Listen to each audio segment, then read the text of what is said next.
increasing, especially in the urban areas, mostly because of the processed foods that people use in such areas. The next example is the type 2 diabetes. So with type 2 diabetes, this is a condition where your body becomes resistant to insulin, or your body does not produce enough of insulin. So when your body does not have enough insulin, then there will be high levels of sugar in your blood. When the levels are too high, it's just because there is no insulin to break that sugar down. So type 2 diabetes is often linked to conditions like obesity, when you have poor diet and high levels of inactivity. So still, people who live in urban centers are showing an ever-increasing risk towards development of even type 2 diabetes. Another example are the chronic respiratory diseases. So in this category, you have things like asthma. Okay, you have other things like the chronic obstructive pulmonary disease. These ones are triggered by smoking or air pollution. So when you have indoor air pollution, when you cook using wood or charcoal, and the ventilation in the house is not very good, then you are likely to suffer from this respiratory disease.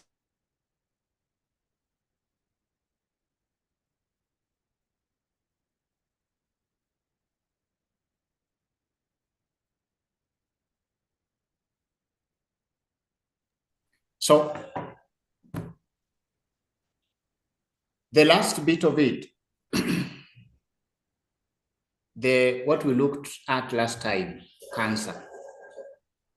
Okay, so lifestyle-related cancers. These are cancers that will develop likely because of the type of behavior, the type of way you carry around yourself. Things like lung cancer, liver cancer, colon cancer, breast cancer. So smoking, excessive alcohol consumption, poor diet, and lack of exercise. Those are the risky factors that are associated with these cancers. Okay.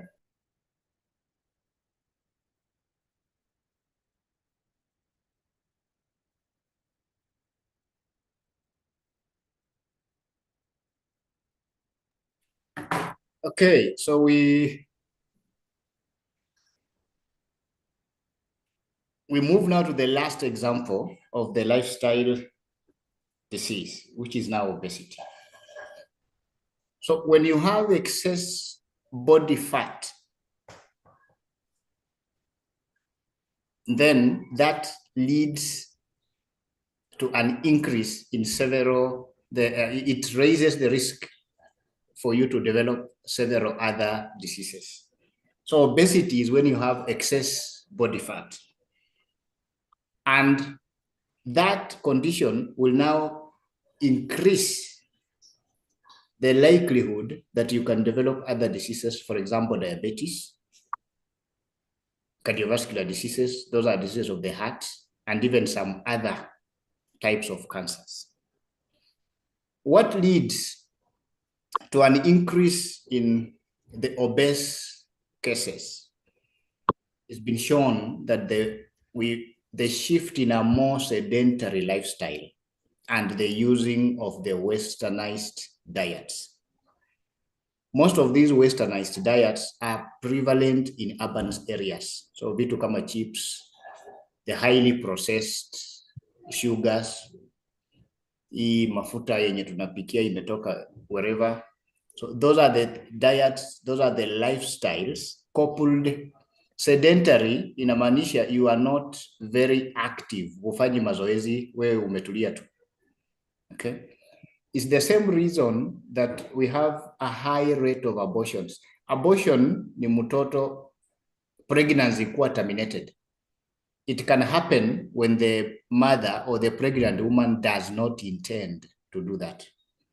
Most of the abortion cases happen in an urban setup, okay, because the type of lifestyle that people in an urban setup are exposed to is so different from the lifestyle that people in the rural areas are exposed to.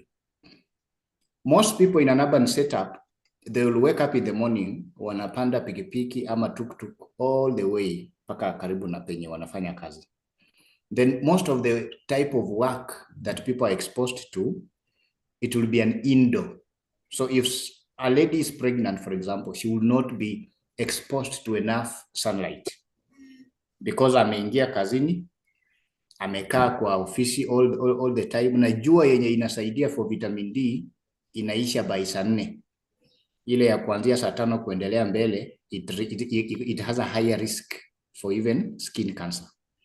But now you find that people are busy with their work in the office.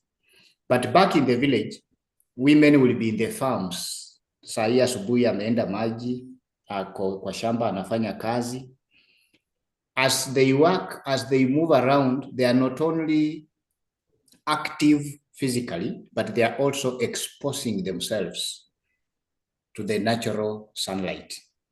So it means you end up now having women in rural areas having a higher vitamin D, because hiyo jua venye inawaka kwake, jua ya kuanzia saa 2 mpaka saa 4 inaenda inasaidia kutengeneza vitamin D chini, conversion of the what is found under the skin into vitamin D that now your body needs. And that is an important factor when you look at how pregnancies should be maintained. So that's why you have so many of abortions in urban setups. Lifestyle and the type of work environment that people are exposed to in an urban setup. You go and get into an office. Okay, like if someone works in Kibabi, they will come by saa 2 wako kwa ofisi. Atakaa kwa ofisi kama anafunza from 8 to 10. By the time 10 ifike, akienda huko nje, ile jua yenye inatakana isaidie vitamin D imeanza kubadilika. So how do you, if we wanted to assess your obese level, if we want to categorize you, okay, we call them the obese risks. Testing obesity, inatakana tupate your height and your weight. Okay, we need to get your height and your weight. So once we've gotten your height and your weight, what happens now is we take your weight divided by your height squared. Okay, you can measure people, even in the streets, people have those machines za kupima weight. So if you have an idea of your weight, and when you have an idea of your height, then you can determine your obese level. Okay, so you take your weight over your height squared. You take your weight over your height squared. Ukipata hiyo jibu iko more than 30, ukipata hiyo jibu yenye umechukua your weight divide by your height squared, hiyo jibu kama utapata yenye iko more than 30 or close to 30, then you are likely to develop obesity. You are likely to develop obesity. Okay. So you do that. The best way is to, when you have the height, you can have it in centimeters. You can have it in centimeters. Then now you can, once you get it's close to 30, between 25 to 30, you are at a higher risk. But if it is more than 30, then you are already an obese case. So we will see how you can help yourself if at all you discover you have a lifestyle disease. But now let's begin looking at the causes or the risk factors. What are they that can endanger, that can increase the likelihood that you can develop a lifestyle disease? So one thing is the diet. If your diet is unhealthy, meaning you are consuming a lot of highly processed foods, sugary drinks, and unhealthy fats, that is likely to increase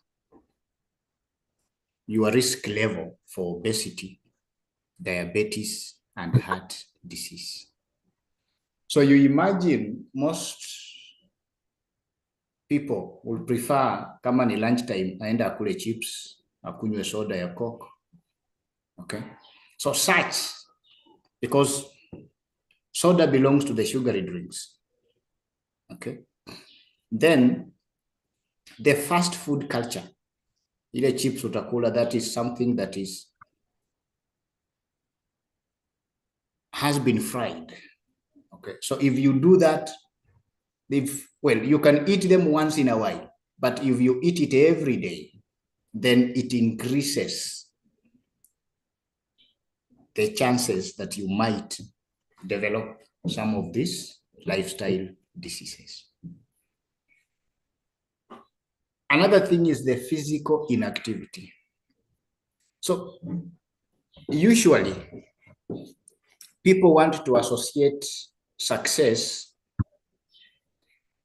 If you are found, for example, to be working, na watu wanaona hata una kitambi, wataanza kuuliza kwani huyu jamaa pesa yake anapeleka wapi? Okay.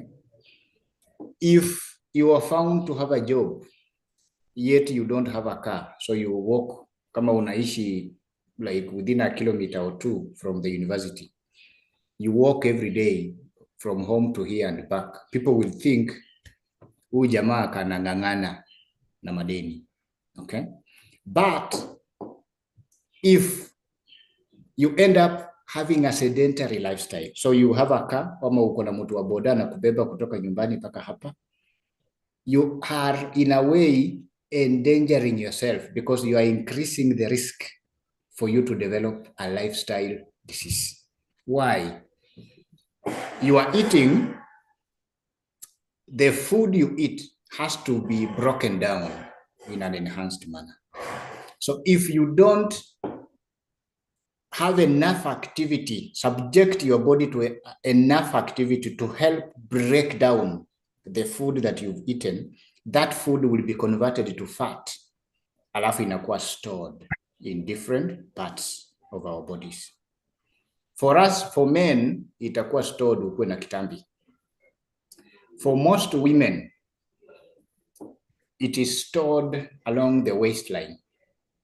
Okay, so if it is too much, then you begin seeing mtu anaanza kuwa na kitambi inaanza kuwa, even for women, some of them now begin to have a bigger tummy.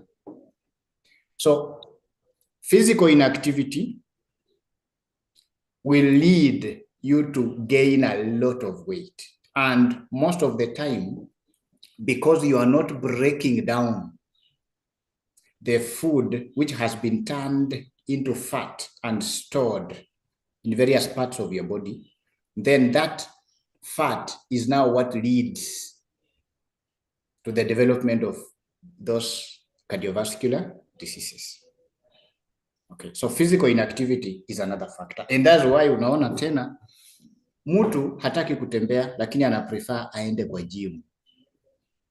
Okay, when you could just walk from, just create like 30 minutes and walk. Hata kama umerudi nyumbani, change into nguo za zenye unaweza zunguka in the village, but sasa sio kutembea tena polepole. You have to walk a particular speed until you sweat. That's when you are sure that you've now broken down the fat. So this physical inactivity is increasing with the shift to office jobs and the reliance on motorized transport. So in office job, you are supposed to work at your desk. Utaingia saa 2 ukae, utoke saa 7 uende, ama watu wengine hata lunch wanaletewa kwa ofisi. Then when you leave in the evening, there are some offices gari inapakiwa, mko na underground parking. So unapanda lift, inakupeleka paka kwa underground parking, unaingia kwa gari, you drive still nyumbani paka kwa parking. Then unatoka tu kwa gari, unaingia kwa sitting room, unakaa. Physical inactivity. Okay.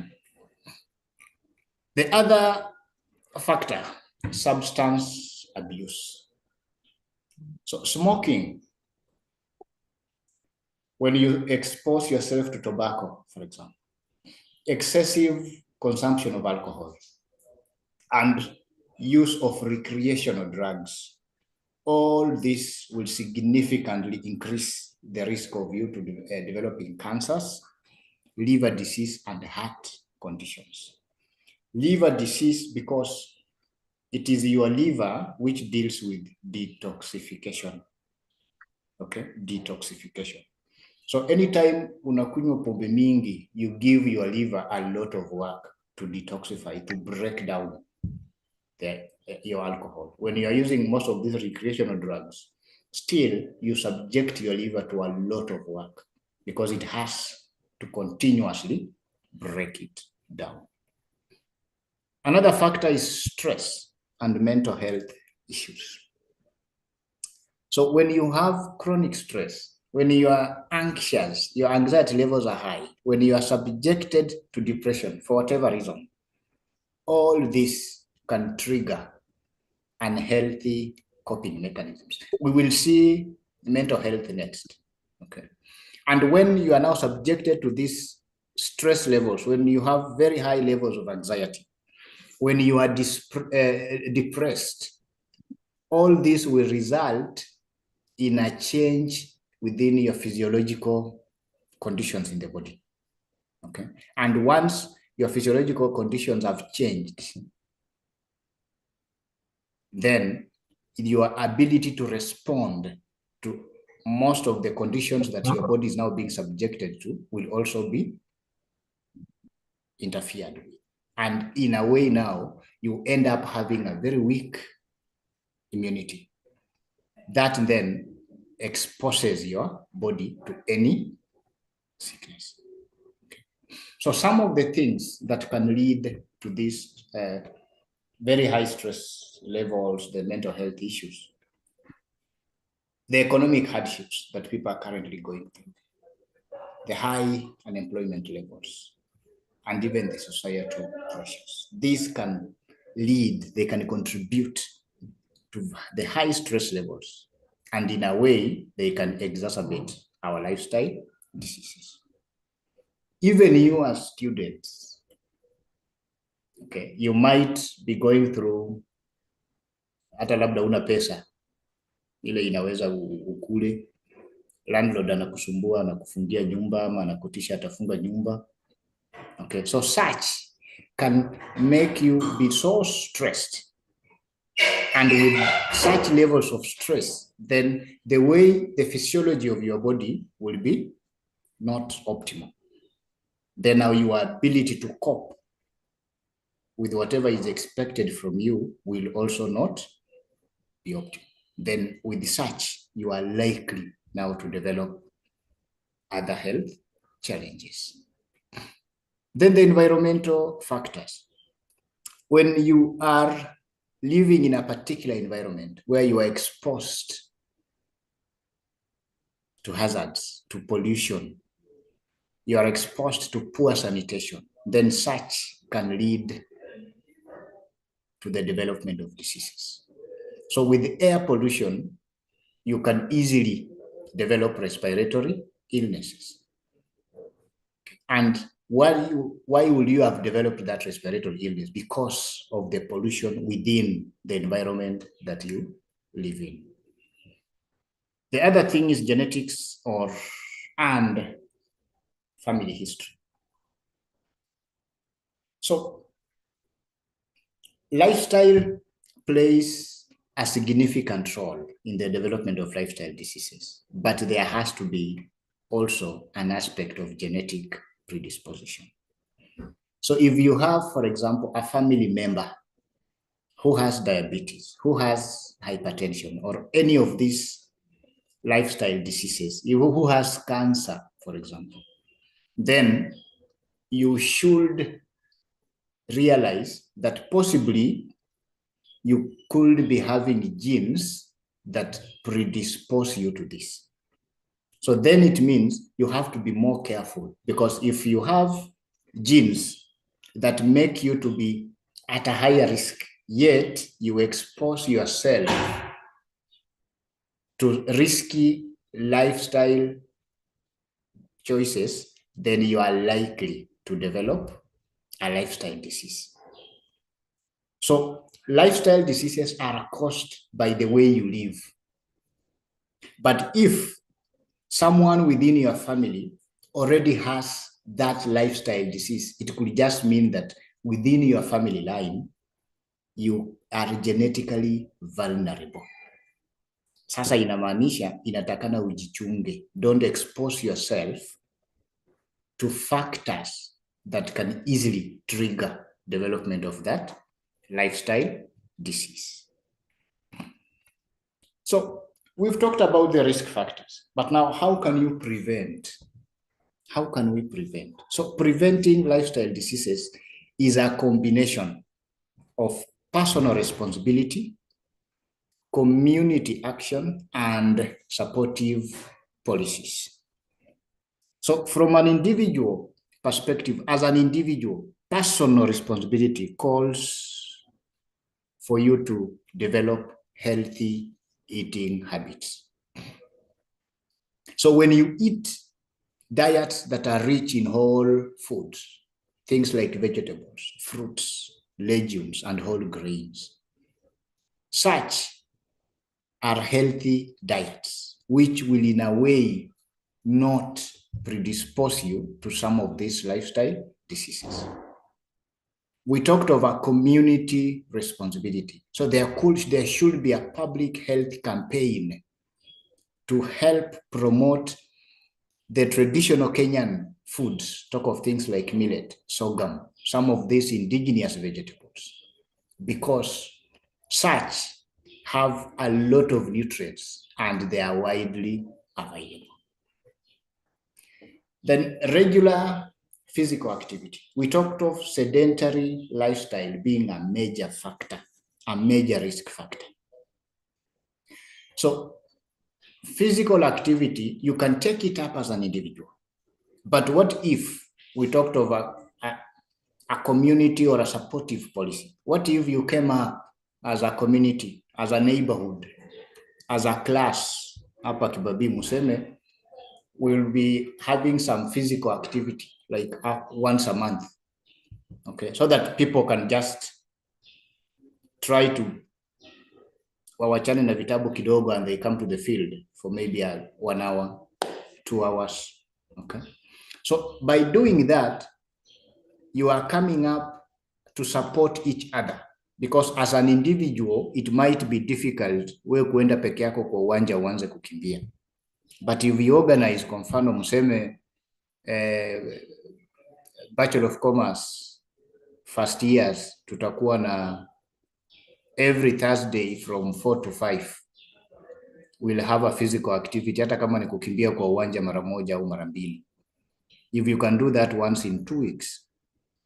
Okay. So that is the way you've come up as a community, as a group, to ensure that you break your sedentary lifestyle. Because let's take it, most of us utalala, uamuke, ukuje kwa darasa na urudi kwa nyumba tena ulale, uamuke tena. So we are not very actively involved in the physical activities. But when you plan as a group, when you plan as a neighborhood, when you plan as a hostel, confirm, then it helps in a way so that people can now be encouraged to engage in these exercises in a regular manner.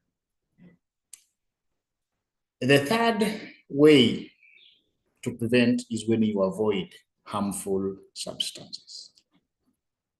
if you avoid smoking, either active smoking or passive smoking. Active smoking is when you smoke yourself, but passive smoking is when you are seated or you are within an area where other people are smoking and you are seated there. Possibly unakunywa pombe na watu wamekaa nao kwa meza wanavuta sigara. Ama you are dating someone who smokes. So he or she has visited you. Mumefunga room ni saa 6 ya usiku. Then he or she feels like they want to smoke. Utamwambia simama nje. They will smoke when you are there. That is a passive way of smoking. Then alcohol reduction campaigns. We are not, if it is okay, you can stop taking alcohol. But if it is not possible, then just reduce. Okay, reduce. So if you roll out some of these anti-smoking campaigns, if you roll out campaigns to help people reduce on the amount of alcohol that they take, on the amount of recreational drugs that they use, in a way, then you are helping them to avoid exposure to some of these harmful substances. Another thing is if we carry out the routine health screening. Okay, the routine health screening. Anytime there is early detection, it leads to the development of proper prevention mechanisms so that complications cannot develop eventually. So if we have regular screening for blood pressure, for blood sugar, BMI is what I told you, you get your height and you divide by, you get your weight and divide by your height squared. BMI is the body mass index, the body mass index. That gives you an idea of how much fat that is within your body. If you have your BMI very close to 30, then you are at a very high risk of developing obesity. When you have your BMI more than 30, you are already obese. Okay, you already have obesity. We have variations, of course. Men, ukikuwa na 25 kuendelea, for 30 ni ladies, okay? But men is from 25 kuendelea. Because the expectation is ladies should be, by virtue of their bodies preparing for pregnancy, they need to have more fat compared to men. So that's why they have that, they are permitted to be heavier, biologically speaking. Okay. So this routine health screening ni kujaribu kuona, can you sense kwamba maybe your blood pressure imeenda juu, your blood sugar level is high, or your BMI imekaribia kuwa obese, so that you can put in now the prevention mechanisms. Okay. Then the mental health support. We need to come up, for example, with the stress management programs. We might not be able to eradicate stress completely, but we should be able to manage it. Okay. We should also come up with mental health education so that we educate people about mental health issues. People should not think, for example, kuharibika kichwa labda umerogwa. We need to educate people and ensure that they can now access counseling services. When you are stressed, you can access counseling services. You can have someone you go out to share with so that they can help you deal with whatever that is stressing you. Okay. Treatment. So prevention is ideal. Prevention is ideal. But in case kimeumana, there are some aspects of treatment. So with the medical interventions, there are essential medications. So things like insulin, if you are diabetic, the antihypertensives, and cancer treatments. Their access is not generally widely available.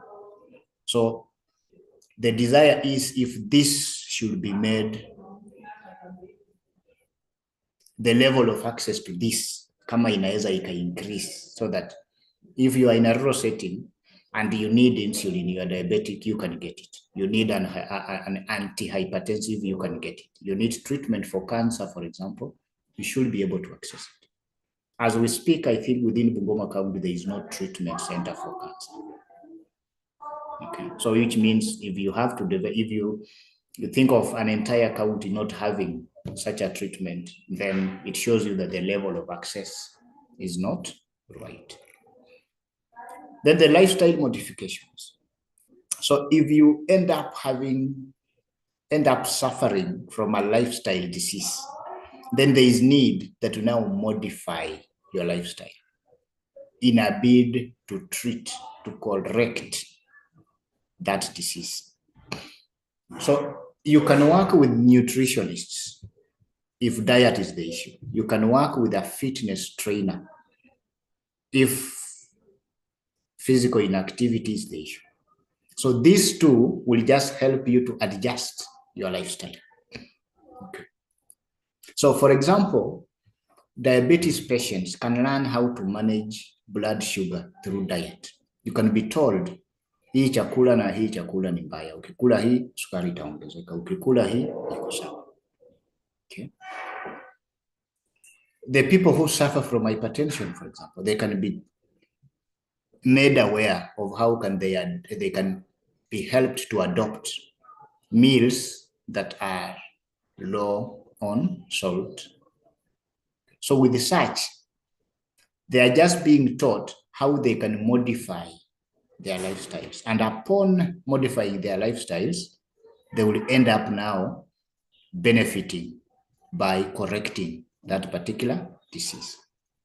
The community health workers, if they are trained to provide patient support, medication adherence, and they are helped to make people, to educate people on how they can change their lifestyle, then that can be extremely invaluable, especially in remote areas.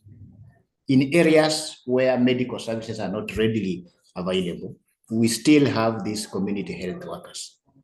So if they are given enough training, these community health workers, so that they can continue to support patients, they can ensure that patients are taking medications, patients are adjusting their lifestyles, then we can in a way now help deal or manage with these lifestyle diseases.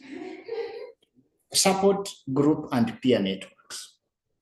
If you are suffering from a particular lifestyle disease, be it cancer, be it just obesity or anything, if you have your peers, people who are suffering from the same or from a related disease, then you are likely to support each other emotionally. You are likely to share coping strategies. You are likely to go get that guy and run with him because both of you are suffering from a common or a related challenge. So you don't do it for yourself, but you do it with him. Then you sort of are encouraged to do it. Okay. At times, we might also need to provide that support, that emotional support to these people. Encourage them. It's possible. If you run, if you exercise, it's possible. If you find someone who is struggling to reduce alcohol consumption, we need to support them. Tell them that it is possible even not to take alcohol. Okay, so we need to support each other. We need to help to be each other's keeper so that they can, people can adjust their lifestyles and in a way improve. Because even if it is not you who is suffering, if it is your friend or your relative, then you end up being affected in a way. Kama ni ndugu yako kwa mfano, itabidi umsaidie in one way or another. Kama ni rafiki yako, you'll have to be there when that person is going through the pain. But now it is easier if you support them to wapone, or you support them to manage the change that they are undergoing. There should be policy and systemic changes. So if we have the policymakers come up with policies that will promote healthier environments, with healthier environments, then we have to regulate industries that have harmful emissions. Juzi, I think in news, I think it was in Bomet or Kericho County, penye walisema people went and wakamwaga sukari mahali, then hiyo sukari I think it ended up in the river, ng'ombe zikaenda zikakunywa maji, hizo ng'ombe zikakufa. Okay, so you can think, if just by these animals taking water, they died, what about the long-term impacts? Because most of these populations, rural populations, still rely on water from these rivers. So what will be the long-term effect of that waste sugar, which they said was poisonous? Why did they have to go and dump it in a rural area where people live? Okay. If there were policies in place, they will have taken it, for example, in an incinerator, burned it, and then went and deposited or disposed of the burnt remains safely. But because in some places there are totally no policies, you can just go and dump anything anywhere. Okay. I think it was in Marsabit County, penye walipata watu wengi wamedevelop cancer within a village. Checking, they realized that there once was, in that area, walikuwa wanatafuta oil. Then the remains were buried in a particular area and all in a particular hole. Most of them were radioactive. So those radioactive substances have been swept into the drinking water, where people get drinking water from that area. So now people are suffering from throat cancer, stomach cancer. But if we had policies in place, then we could not have had such waste just being deposited haphazardly. Okay. So in conclusion, the path to a healthier communities is possible. And the only way to do that is if there is collective effort in addressing these lifestyle diseases. It is estimated, for example, that by 2040, these lifestyle diseases will be killing more than even HIV and malaria. If I ask any of you within the last 2 or 3 or even 5 years, if you know of any of your relatives who's died of cancer or any lifestyle disease, at least utakuwa unajua mtu fulani. Which means these lifestyle diseases are now becoming real. Okay, they are now becoming real. So the way to a healthier community is that individuals should be empowered to make healthier choices. Okay, then communities, we should be willing to support well-being of people who live within our neighborhood. Then governments, be it national, both national and the county government, they should invest in the health infrastructure and public health education. So we can help reduce this burden of lifestyle diseases, and in so doing, we improve the quality of life, and by extension, then we'll have built a healthier future. Okay. I'll check if there is any question concerning the lifestyle diseases, because now I need to proceed. Yes, someone says weight divided by height squared. Yes, that is how you come up with your BMI, your body mass index. Then that gives you an idea of the risk, kama uko obese, of you developing obesity or not. Okay.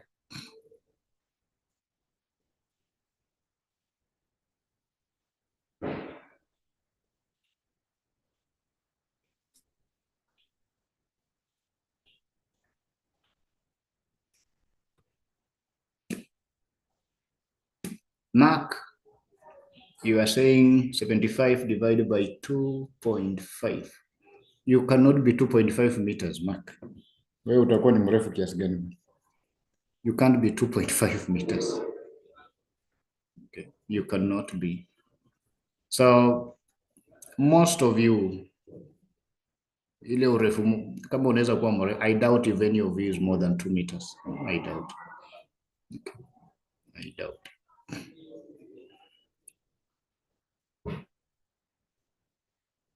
Okay, I think there are no questions about the lifestyle diseases, so I will proceed to now mental health. Okay, I'll proceed to mental health. So mental health, based on the World Health Organization, is a state of well-being in which an individual realizes their own potential, can cope with the normal stresses of life, and can work productively. And by doing that, then they will be able to contribute to their community. So that is a state of now being mentally healthy. So if you are in a way not able to realize your own potential, when you cannot cope with the normal stresses of life, the word is normal, then you are likely not to be in the correct mental health state. So for you to have good mental health, then you should now be able to have an overall well-being. But of late, we have these mental health issues which are becoming widespread. I think we've had people commit suicide. You hear people are behaving weirdly. Okay. If you realize maybe kuna mtu alikuwa anavaa too smart, then all of a sudden unaona ameanza someone who was shaving does not shave anymore. Someone who alikuwa anachanua nywele mzuri sasa achanui tena. If you follow up, then those are likely to be signs that this guy is undergoing some level of stress that is not normal. Okay. So some of these mental health conditions, they can affect anyone. So regardless of age, gender, and even economic status. So mental health conditions, si ya watoto, si ya wazee, si ya wamama ama is not for male or female, is not for the poor or for the rich. It can affect anybody. Okay. Why? Because all of us, even at our different socioeconomic levels, we still have stresses that we are exposed to. Okay. So at your economic status, we uko na stress yako. Ruto ako na stress yake. Okay. MCA ako na stress yake. So it doesn't mean kwamba mental health issues za watu fulani tu in a particular category in the society. No. We all have our levels of stresses within our respective economic situations. But there is stigma. Okay, there is stigma. Ukionekana kwa mfano kwamba we ni mwendazimu, then many people they don't want to associate with you. Okay, so sort of nobody really wants to get close to you. It's a sign of stigma. You begin to be isolated. So you end up sort of being stigmatized. Then there is limited mental health resources. And there are social factors which will contribute to such a high burden of untreated mental illnesses. So within the society, labda unaweza jua kuna mtu unajua ni mwendazimu huko nyumbani, but hakuna mtu anamshughulikia, ako tu. The best they do ni kumfungia kwa nyumba ama kufanya, that's all they can do. Okay, because the health resources for mental patients are not widely spread across counties. Okay, so places where such people can access help are not easily available. Then there are factors, social factors, that you will not want to associate with these people because of particular reasons. So then it means that we end up having so many of these mental health issues that remain untreated within communities. According to WHO, globally, approximately 1 in 4 people will experience a mental health condition at some point in their lives. Okay, at some point in their lives. And many of these cases, sadly, will go undiagnosed and untreated in areas that are not served properly, which means remote areas. So kuna pahali penye 1 in every 4 atapata some mental health issue, atakuwa na stress fulani na hata saidika. Okay, you might have gone through sessions where you feel like unaweza ambia mtu hiyo wakati kama sikuharibika kichwa wacha tu, but possibly you just suffered alone, then ikafika tu mahali in counseling they call it normativity, ikafika mahali mwili yako it just sort of resolved by itself. Okay, so there should be triggers, there should be things that will cause someone to experience a mental health issue at some point in their life. So what are these causes? What are these causes? What are the causes of mental health issues? Okay, so one are the biological causes. Biological causes. So these are physical and genetic conditions that affect how the brain functions. So mental health is an issue to do with your brain. Okay. So one of the biological factors is the genetics, the family history. If you have someone in your family who has had a mental illness, for example, depression, a bipolar disorder, then you stand a higher risk of developing one. Okay. So how then can that help you? Ukijua kwamba there has been a family member mwenye amedevelop a mental health issue, then avoid things that will lead you down that route.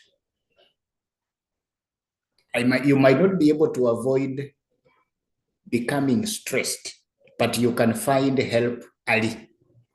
Ukiona kwamba kuna kitu inakustress, there is a way in which you can go for counseling mapema, kwa mfano.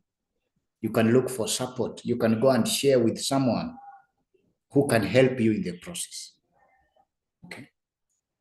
Then the imbalance in your brain chemistry. So there are neurotransmitters, which are chemicals that our brains use to send signals. So if these chemicals are imbalanced, then we'll have conditions like anxiety and depression developing. Okay. Then if you have some of these chronic illnesses, you have cancer, you have HIV, you have diabetes, most of this, if you don't have a proper support system, they can lead they can have a huge toll. They can drain you mentally. Then because of that mental drain, you can likely get stressed as a result. You are likely to be depressed, for example. Okay. So when you are suffering from some of these chronic illnesses, then you need support. You need to have a support system that you can always fall back to. Then the psychological factors. So if you've suffered trauma and abuse before, okay, so when you are experiencing violence, sexual abuse, you've lost a loved one, such things can lead to emotional scars that are long lasting. Okay. So for example, if you have children who have been affected by conflict, who've been exposed to extreme levels of violence, then they can develop post-traumatic stress disorder. So after that trauma, there is stress that will still live with these patients, with these people who are exposed to that trauma. So what is the way forward for this? Counseling. Counseling is the way forward. Okay.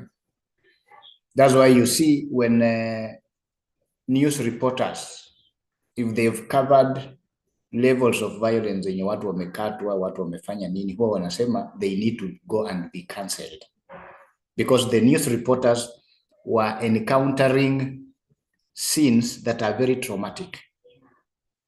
Okay, so if they are not cancelled, they can live with those scars. They can live with that trauma for a long time, and it can affect them psychologically. Then severe stress. If you are persistently stressed, likely from things like extreme poverty, you are here in college, you hardly have enough money to eat. Landlord anakutishia kila wakati. Okay, I remember there is a student wakati fulani alikuwa analala hapa kwa lecture halls. You have very high academic pressure. Okay. Such can trigger mental health issues because severely, for a long time, you are stressed persistently, almost all the time, because kukosa pesa is like a norm. Na si ati unakosa hii ya kusema uko na 20 bob na unataka ukule chakula ya 30. There are people who even don't have a shilling. Okay. So ile hauna kabisa, but you still have to find a way of surviving because you cannot live without eating. Okay. Possibly unajaribu kusoma, kushikanisha masomo lakini imekataa. Unajaribu kabisa but imekataa. So it means then persistently you are exposed to stress as a result of the pressure you get from your academics. What is the best way? Go talk to the dean of students, talk to your COD. They will find a way. Possibly you might need to change the course, labda. Lakini unang'ang'ana, unaenda library, lakini maneno imekata. Okay. So if you found a way of dealing with that cause of stress, if you don't have money, for example, go talk to the dean of students. There should be some work study programs within the university, which if they establish that you are extremely needy, they surely can find a way of helping you out. Okay. The third are the social and environmental factors. So these are factors that are tied to a person's surroundings and social circumstances. So for example, poverty and unemployment. So if you struggle to meet your basic needs, it can cause a constant worry. It can make you feel hopeless, and most likely it can lead you to depression. Okay. Substance abuse. So the use of drugs and alcohol to cope with hardships will lead to addiction. And upon getting to be addicted to some of these drugs, then you are likely now to develop a decline in your mental health. Okay. Social isolation and stigma. People with mental health conditions will almost always face discrimination. So people will not want to associate with them. So once they are isolated on the basis of their mental illnesses, then that can easily worsen.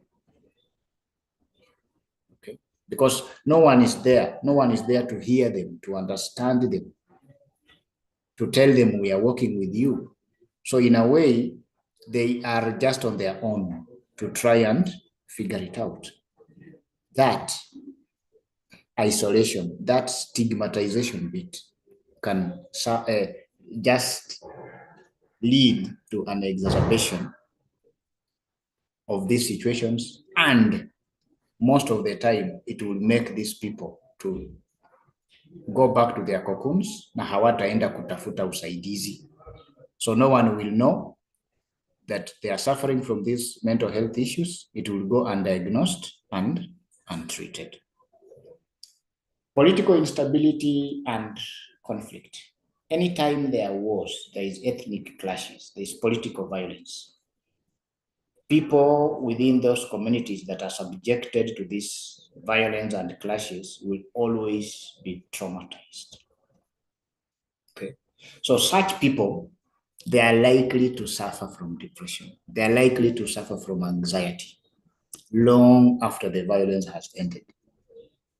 Okay. So you find, for example, in northern Kenya, penye kuna people who are living in the camps. Okay. Wale walitoka South Sudan, wale walitoka in different countries. These are people who've been separated from their families because you had to run for your life. You were separated from your wife, from your children. Kila mtu alipelekwa in different camps. That can surely be depressing. Okay, so that can lead to the development of mental health issues. So what's the way out? Counseling. Counseling. So how do you prevent? Ways to prevent mental health issues. So attempts to prevent mental health issues requires a mix of individual efforts, community support, and government action. So you realize mental health, just like lifestyle diseases, it cannot be dealt with by an individual, but it needs an individual, the community, and the government. So one of the things that might need to be done is raising awareness and reducing stigma. Okay. As you might know, not many people in Kenya will seek mental health care, likely because of the stigma, the negative beliefs that we label people with mental illnesses.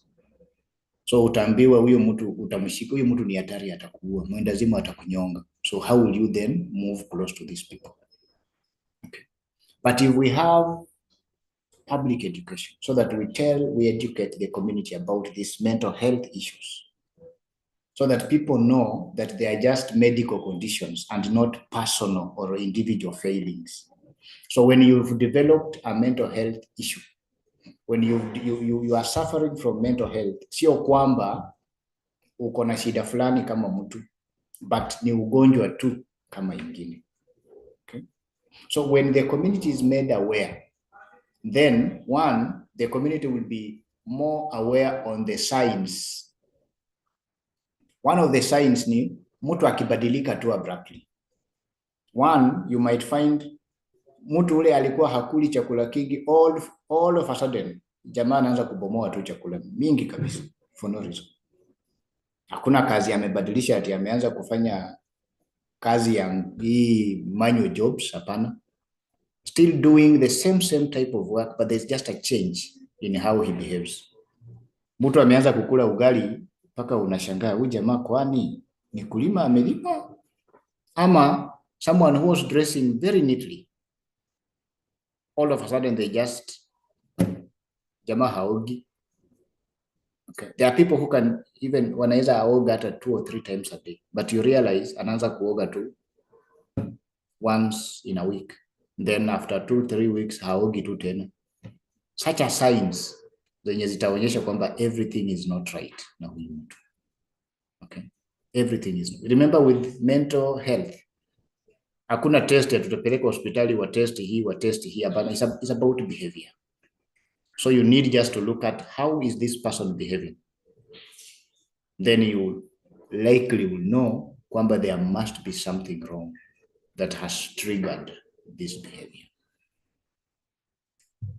So with that, when the community understands that mental health ni ugonjwa tu kama ingine, hiyo itasaidia sasa kupunguza stigma, so that now we don't isolate these people. So by understanding, by raising their awareness, we can understand in a way that we can identify someone who is likely undergoing a mental challenge. 2, will now be in a position to understand kwamba ni ugonjwa tu kama ingine, so itapunguza stigma. So with that, we'll now be able to identify it early, and 2, we will now be able to embrace these people more as a community. Okay. The second thing that should happen is building strong community support systems. As human beings, we are social beings, which means you cannot live just on your own. You need a friend. You need some social support in any way. And when you have these supportive relationships, then they can help to protect some of this mental distress. Okay.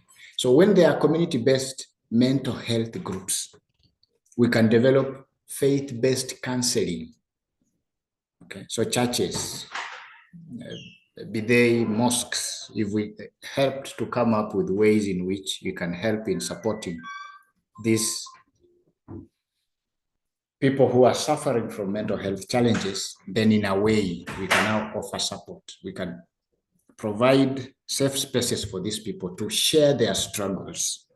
And someone tells you that possibly I had a boyfriend na tukawachana, ndio sasa hiyo inanisumbua akili, then you can now help know that is what is triggering their mental health issue. Someone will tell you, hata nikienda kwa darasa bwana, hii hesabu sielewi, hii chemistry kimeumana. So you can now know the struggle that they are undergoing, and in the process you can now in a way offer help.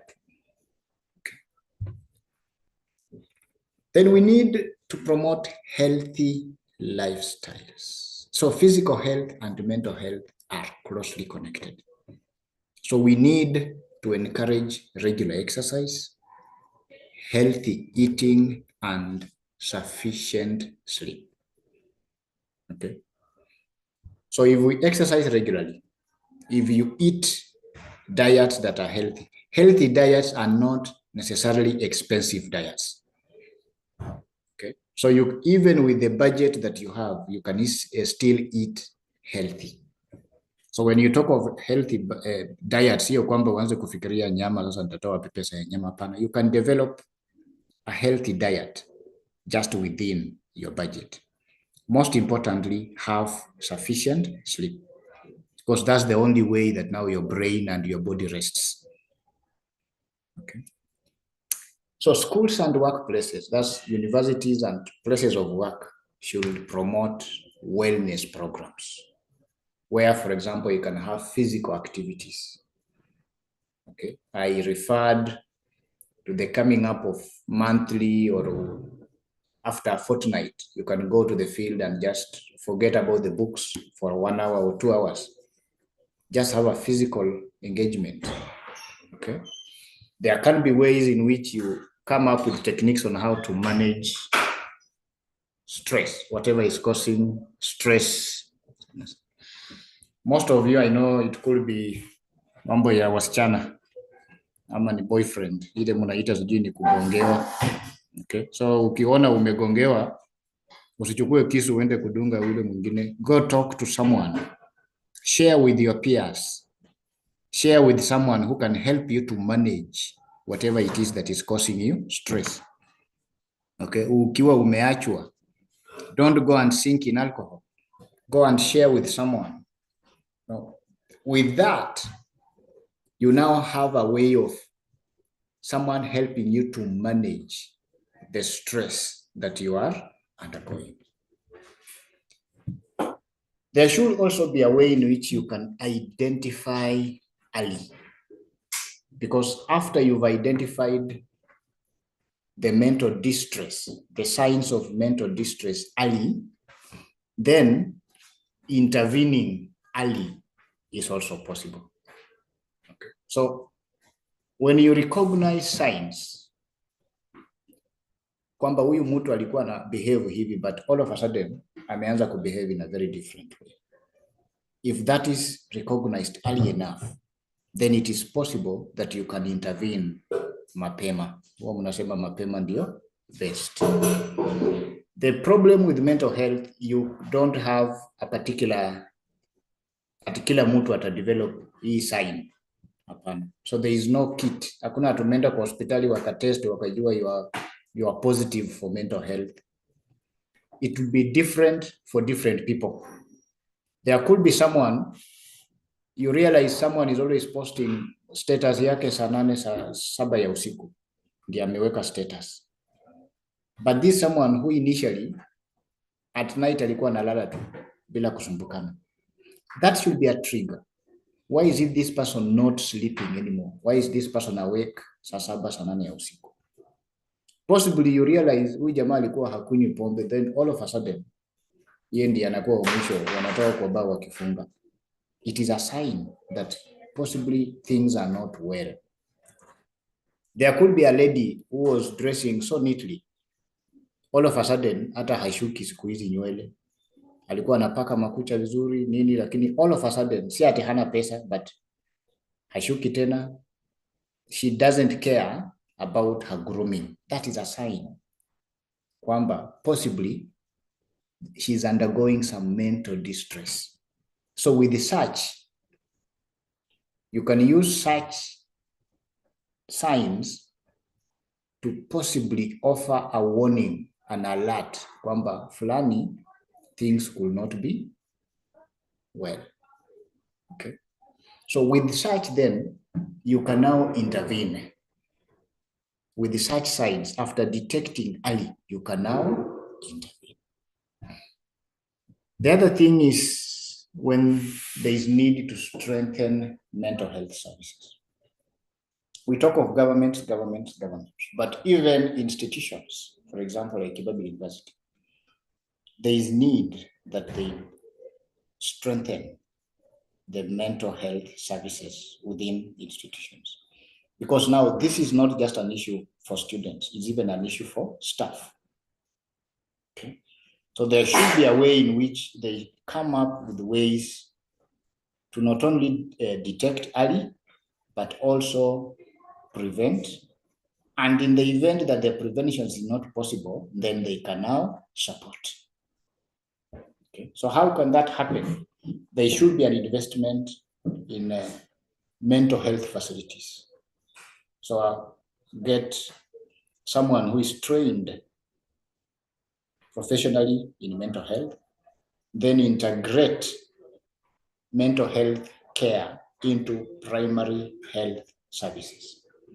Because there could be patients, there could be students going to the clinic hapo, wanapima, wanaangalia hii, hakuna, wanaangalia hii, na turn negative. Everything is turning negative. But still this person akona a persistent headache. It could be kuna kitu tu inamstress. Okay. So there is need to integrate mental health care into the existing health services within institutions and even within government facilities.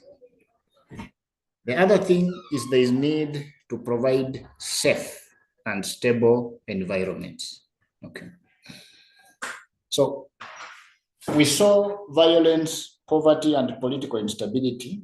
All those can trigger mental health issues. So which means if we don't have violence, if we have issues of poverty being dealt with early, if we ensure that there's political stability, then we are likely not to expose people to stress that will trigger mental health issues. Okay. If there are policies also that will promote equal access to economic opportunities, then such will help ensure that some sections of communities don't remain unemployed, but they will have enough economic power which will make them not be stressed too much. Okay, because once there is something that stresses someone, then those sources or causes of stress are what are likely to bring about these mental health issues. Towards the end of it, there is need to teach coping skills and emotional resilience. Okay, so there is need to help people to build mental strength through coping skills, because by doing that, then we can prevent mental health issues. There is need for institutions to teach stress management, communication, and problem-solving techniques, so that they don't teach you how to avoid stress, because at times it's not possible to avoid it. But in case you encounter stress, you should be taught how to manage it. You should be taught how to communicate that you are stressed. And you should be taught as well techniques through which you can solve the problem that is exposing you to that particular stress. So with emotional resilience is the ability for you to recover from difficulties. So when you are undergoing some type of difficulty, some type of challenge, your ability for you to recover emotionally, that is emotional resilience. So when there is a combination of education, then there is a combination of community support. You have a support system, either from the institutions or even from your peers. Then there is a change in the lifestyle, and we have better health services targeting mental health issues. Then we can, by doing that, prevent a lot of these mental health issues. In the end, building communities that are not only just healthier, but also happier. The last bit is cultural beliefs and misconceptions.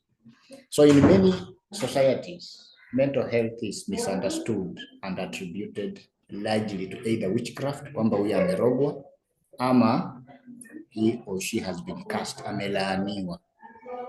Okay, so it means then if you end up realizing that you are suffering from some of those mental health illnesses, then you look at yourself to be a consequence of witchcraft or to be a cursed person. That makes most of these people now to be afraid to go out and seek modern medical health. But instead, because they think it's witchcraft or is a curse, they end up now turning to traditional healers. So we are not trying to say that traditional medicine or cultural practices are not valuable. They are extremely valuable. But if you are using a cultural method, a cultural practice to deal with a health challenge, then what happens now, it just leads to a delay in proper diagnosis and a delay in proper treatment.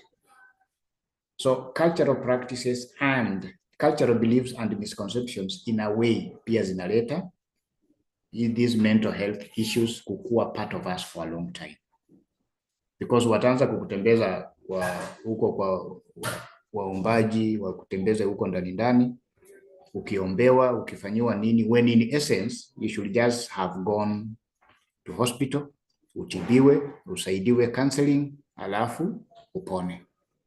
But when you are taken around, then wana delay proper diagnosis and they are delaying proper treatment. So mental health issues are complex, as we've seen, because there is no single cause. Anything can trigger it. Anything yenye unaona inakustress, anything that is bothering you, it can trigger mental health issues. The reality is we have a lot of mental health issues currently because of the level of stresses that we are experiencing, even in our current environment.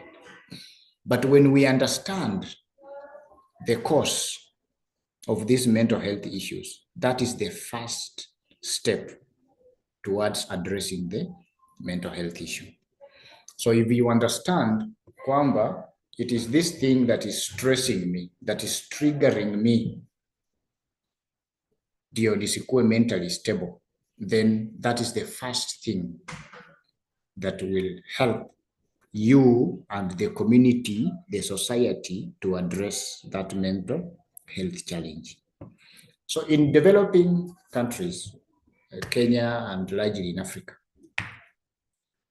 if poverty is tackled and reduced, if stigma that is associated with mental health is also reduced, then if we promoted public health, public awareness about mental health, and if access to mental health care was also expanded, all this can go a long way in improving the well-being of most people who suffer from mental health issues. Okay. I'll stop sharing, and if there is a question, you can type in the chat, or if the other group can unmute you, and then you can ask and we can discuss it out. Thank you.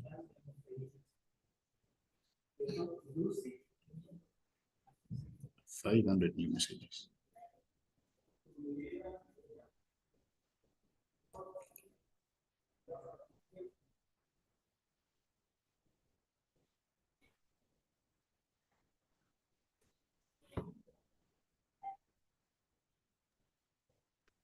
Daktari. Yes, yes. There's a question in the chat. What causes postpartum depression?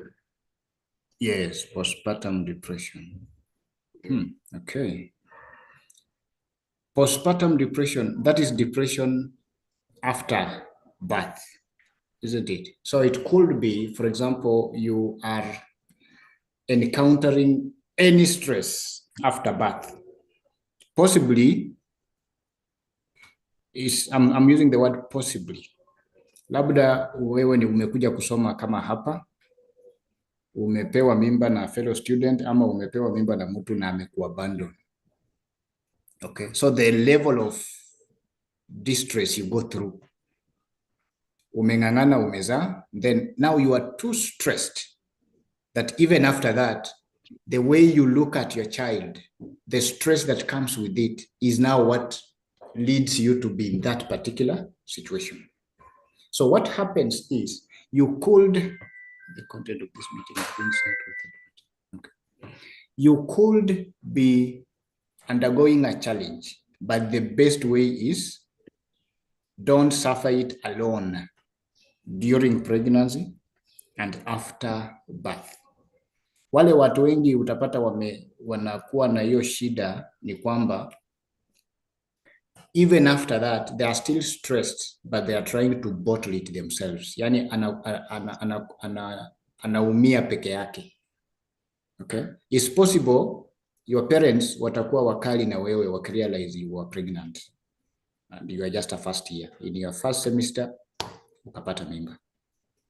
But now, after you've given birth, try to broaden, reach out to people who can now bring back the support that you need. Because at that particular point, you need to be healthy wewe mwenyewe as an individual, because mtoto ana kula kwako, ananyonya from you. So your health is just not for you as an individual, but it's for you and for the child. So when you still undergo stress, even after that, so postpartum, that is post-birth, you are still undergoing stress, is likely to be a cause yenye the type of life you are passing through before birth and possibly even after birth. So the best way to deal with that, support system. Okay, if you are in a university setting like this, reach out to the dean of students or reach out to most of these lecturers. They are willing to listen. Reach out to them. They will talk to you. They'll help you to walk through that period. Okay. And then I think someone here auliza huyu patience, auliza nini inafanya mtu akose kitambi? Mtu akose kitambi, sijui amekonda, kumweleza.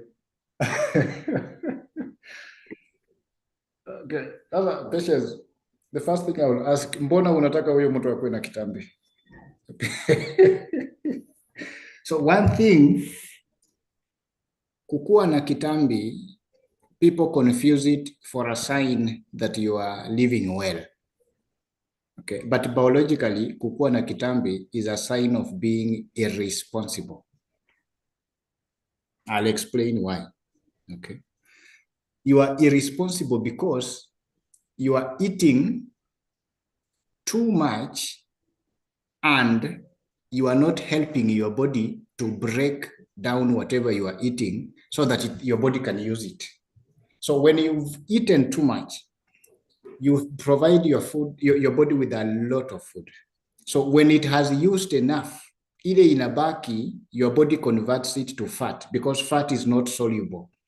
Remember, close to 60% of your body is water. So if your body will leave starch, equal to starch, it will dissolve in the water in your body. So it has to change it into fat. Then it stores it at different parts depending on your gender. For ladies, around your waist, ndio mnakuwa na kiuno. Naona, huyu msichana ako na kiuno, of late ako na hiyo. For men inakuja kwa kitambi na kwa mabega. Okay, so having the kitambi is a sign that you are taking in too much and you are not helping your body to break it down. Ask anybody who has, uliza hata Bonia ako na kitambi akwambie, kupata kitambi ni rahisi, kutoa ni shida. Daktari wacha. So the thing is, for patients, I understand the demands of the society, and at times is the societal pressure. Watu watauliza, kwani huyu jamaa anafanya kazi na amekonda tu, ako na ukimwi? The society thinks that ukifanya kazi inatakana unone, na ukikuwa unakula mzuri lazima ukuwe na kitambi.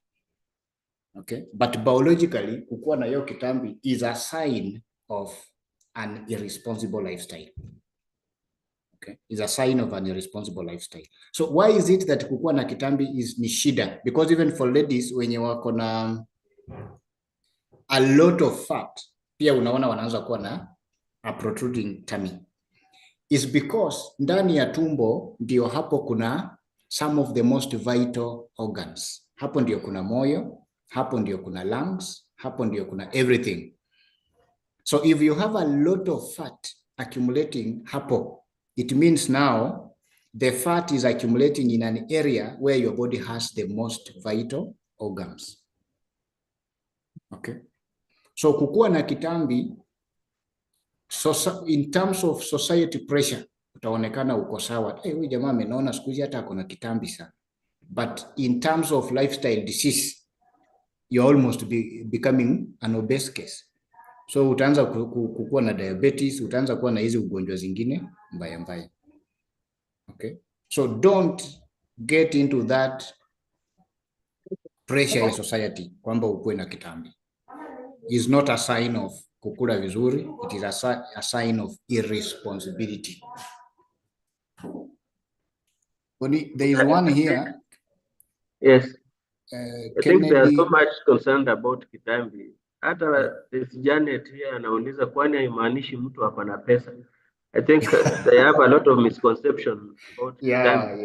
Yeah. Hiyo Janet, hiyo ndio mnaita wababa. Ati mbabas akuwe na kitambi ndio uonekane yako na pesa. Okay? It is not, there is no direct correlation between kitambi na pesa. Okay? There is no direct correlation. I'll use an example. I think Ruto has money, but ako na kitambi kweli. So there is no direct correlation. And it is, I have a friend, I will not disclose who, but alikuja akapata msichana, very young girl, wakaanza kutongozana. Then huyu msichana akamwambia, napenda ukiwa na kitambi, kwamba the lady will want wakikuwa na yeye akuwa anashika hiyo kitambi. Okay, so I understand the urge by some of these young ladies kufikiria kwamba mtu akiwa na kitambi ako na pesa.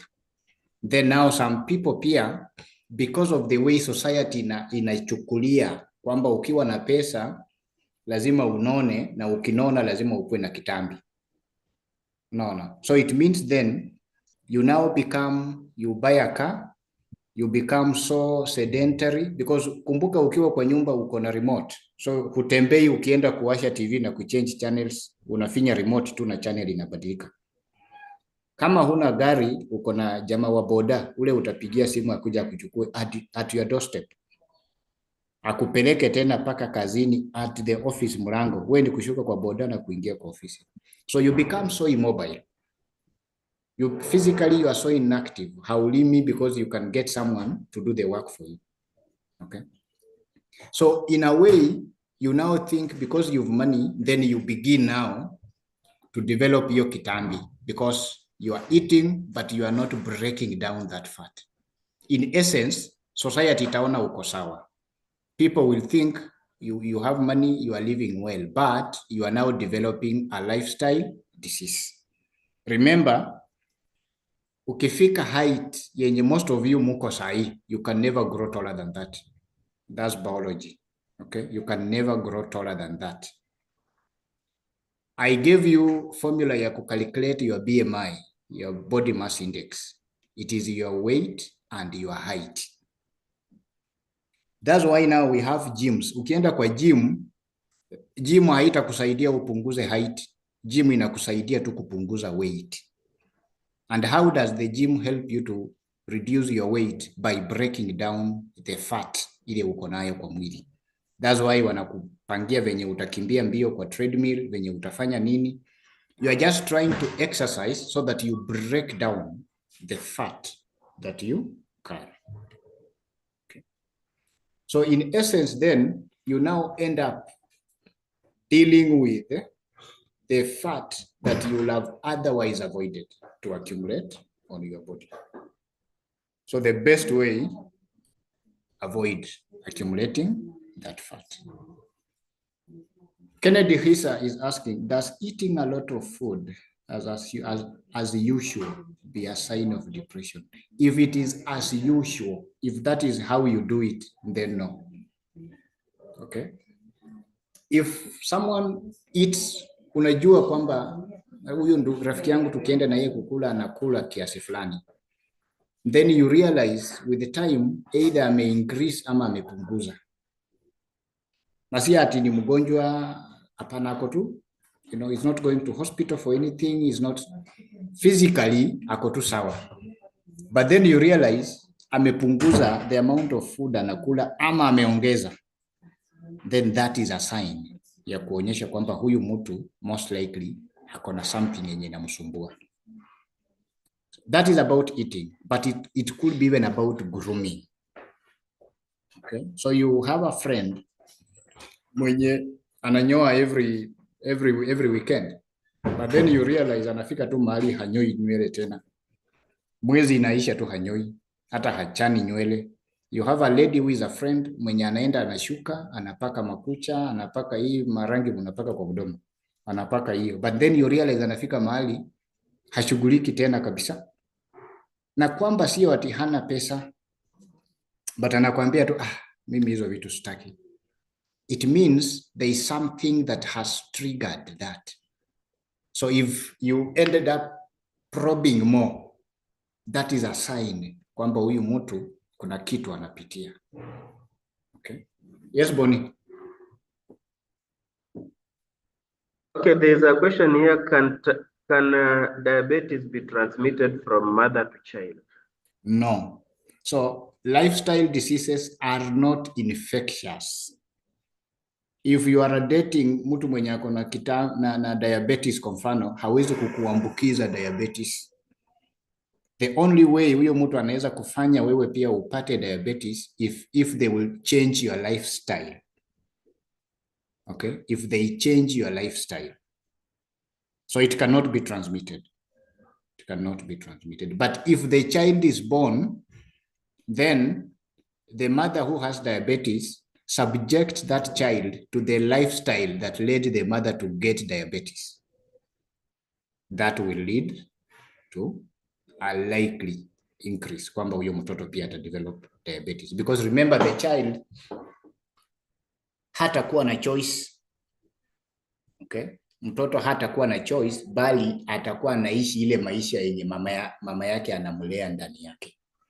Remember there are some causes of lifestyle disease which were environmental. So if the child is being brought up in an environment in a particular diet, then that diet ndio itasababisha huyo mtoto and to end up also being in an obese situation. But it is not infectious. You cannot transmit it. Yes, the rejoinder on that. Yes. So I heard in our society that local drug like changa na makali can finish obesity. It cannot. It cannot finish obesity.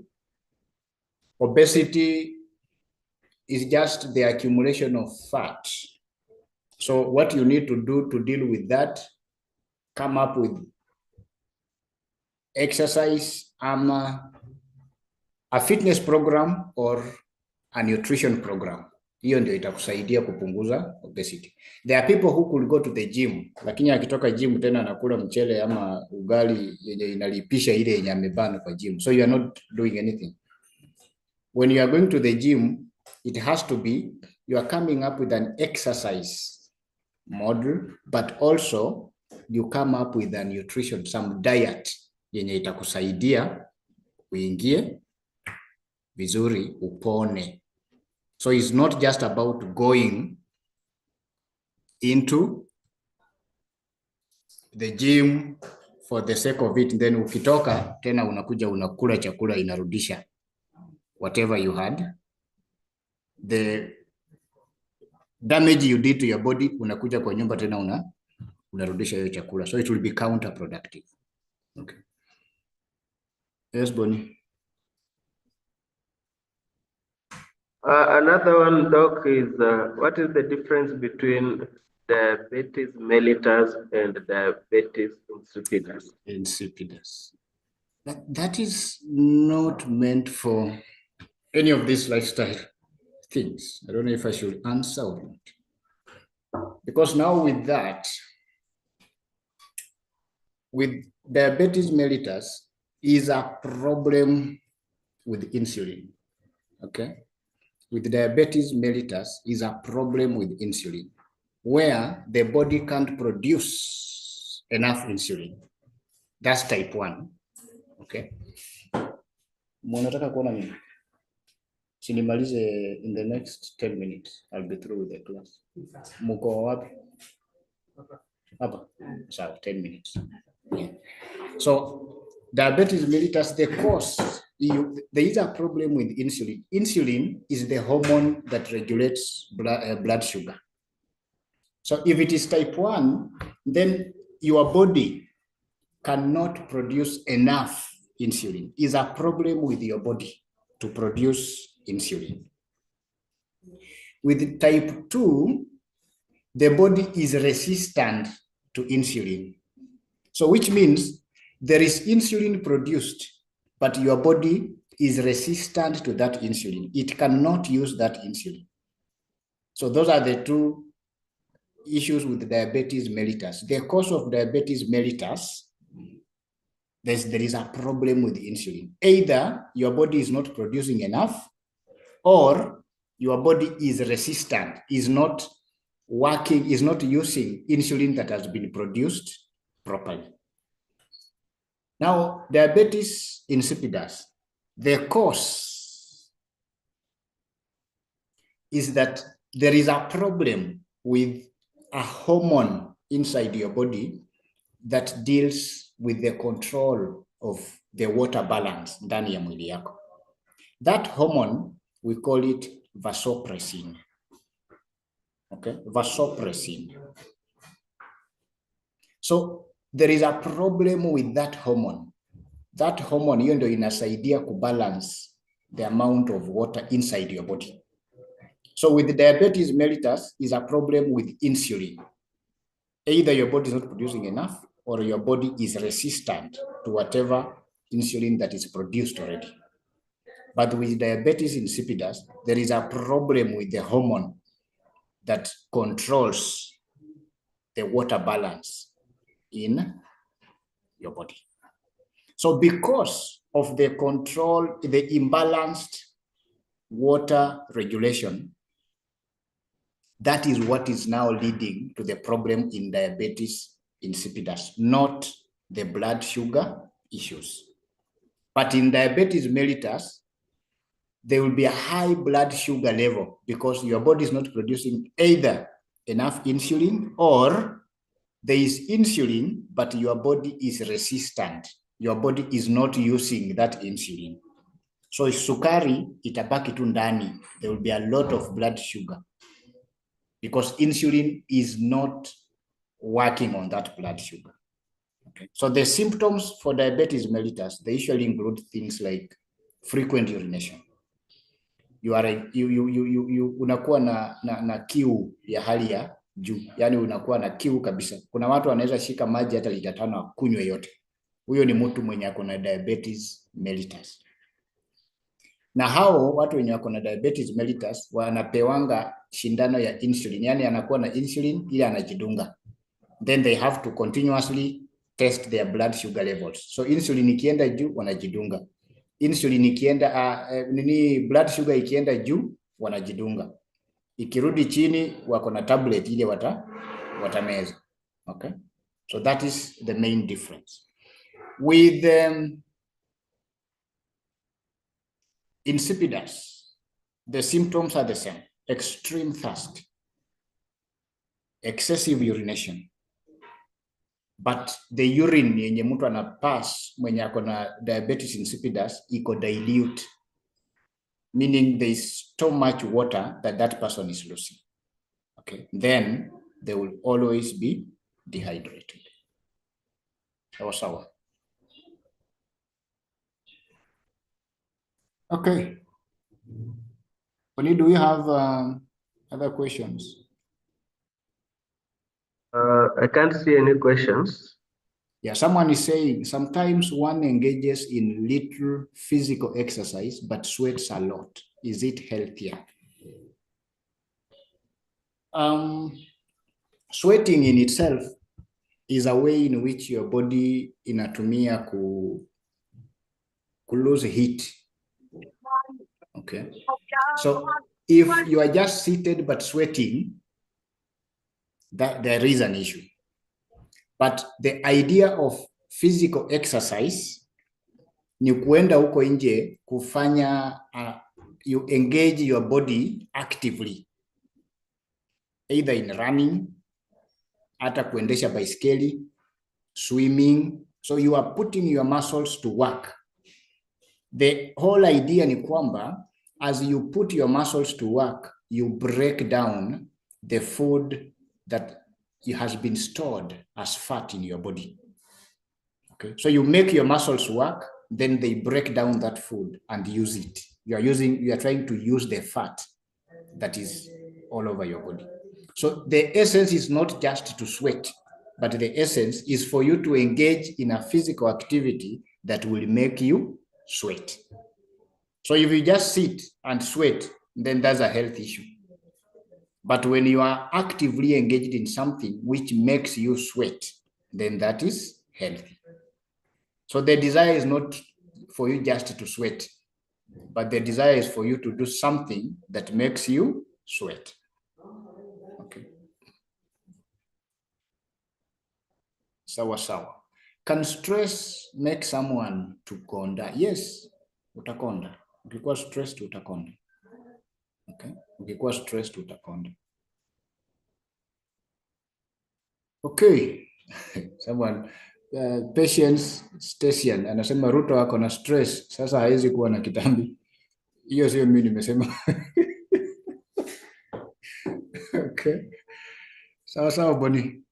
If we don't have any other, then we can yes, someone is asking, is there any cut loading? Yes, tutakuwa na cut. Tutakuwa na cut. If we continue like this, we can finish the course in our next lecture. Okay, we can finish this course in our next lecture. Then after that, we'll give you, I wanted to give you a cut for the whole course. So there will be a cut, but we can do the cut after the next lecture. So tukimaliza next week, hopefully, because we are just remaining with one thing, we can finish that next week. And then notes I send, hizi nilituma last time. Your class reps, Amanda will find a way of uploading them into the learning system. Okay, find a way of uploading all of them, but the ones the lifestyle diseases I sent, mental health issues I sent. Okay, cut itakuwa online.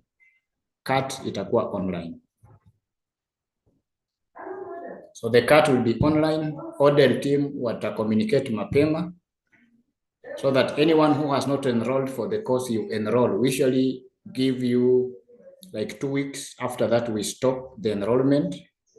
And then only the people who have enrolled ndio watafanya cut. So if you've not enrolled, ensure you enroll. Most likely we'll have our last lecture next week. Then after that, we'll alliance with the order team. They've been very supportive. Then they will help us to come up with the appropriate date and time for the cut. Sawa. So if there is no other question, then I guess, Boni, you can help me end the class. Asante. I'm not seeing any other question on the chat. Also gone to YouTube, I can't see any question. So maybe I think they're okay. Yeah.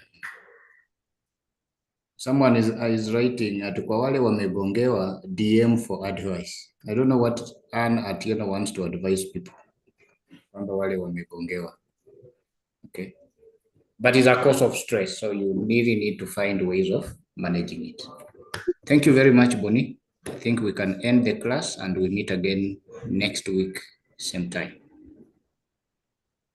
Okay, Doc. Asante.